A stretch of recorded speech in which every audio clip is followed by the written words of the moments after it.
Je crois que nos responsables, nos dirigeants, les instances du parti ont travaillé longtemps autour de la chose avant de la rendre possible.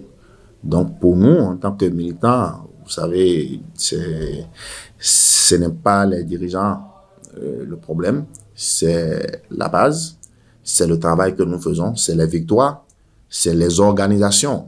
Nous avons des structures en place et peu importe qui anime ces structures, tant que les organisations sont respectées, et je pense que nous, on sera toujours là pour accompagner les idéaux du parti. Donc, c'est avec joie, hein, sur un autre aspect, que nous avons peut-être accueilli la nouvelle, parce que cela montre aussi un modèle d'alternance chez nous. Donc, si vous êtes en politique, l'alternance doit être votre culture et ça doit passer sans difficulté. Donc, on est content de servir de modèle aux autres partis. Ah, vous savez, il faut toujours regretter le départ des anciens, des expérimentés. C'est vrai, comme on le dit, nul n'est irremplaçable. Ceci dit, l'expérience a toujours son mot à dire. L'expérience a toujours son mot à dire, mais je ne pense pas que le président Bruno Amoso soit parti définitivement avec ses conseils.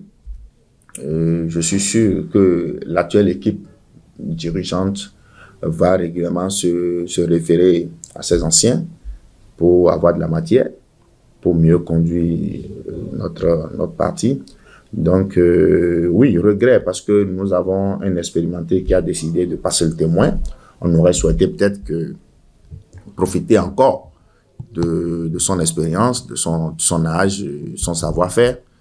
Mais bon, il faut aussi que les autres apprennent pour atteindre le niveau qu'il a atteint aussi. Donc, oui, le regret pour la sagesse et l'expérience qui va nous manquer. Mais pas de regret non plus, parce que d'autres aussi vont apprendre et faire l'école. Et comme je vous le disais, il n'est pas parti définitivement, certainement. Il est parti pour rester à côté, pour conseiller les jeunes. D'ailleurs, le président Bruno Amoso, l'expérience l'a montré. Le temps qu'il a passé à la tête de l'Union progressive, on s'est rendu compte. Il n'y a aucune organisation de l'UP où il se met pour dire, bon, c'est moi tout faire. Il dit aux jeunes, faites, je vais voir. Donc, il y a beaucoup de nos organisations où il a toujours laissé la jeunesse faire.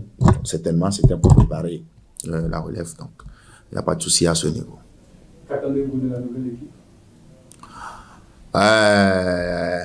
La même chose, hein, déjà en termes de discipline. Observer au niveau du parti, la même chose que l'équipe sortante.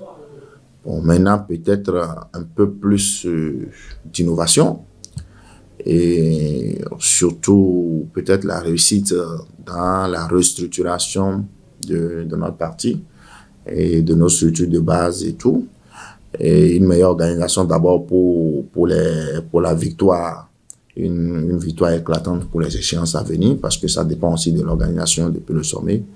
Donc, j'attends quand même de l'équipe en place que notre parti rayonne davantage et s'enracine davantage, et que nous autres, nous puissions aussi apprendre aux côtés de ceux qui sont là aujourd'hui, histoire peut-être à ce que dans quelques années, ils passent aussi le témoin aux plus jeunes, pour que nous puissions continuer l'œuvre selon, je vais dire, les aspirations de la réforme du système partisan, qui veut que nous ayons quand même des partis très solides, pérennes, et qui vont véritablement durer dans le temps.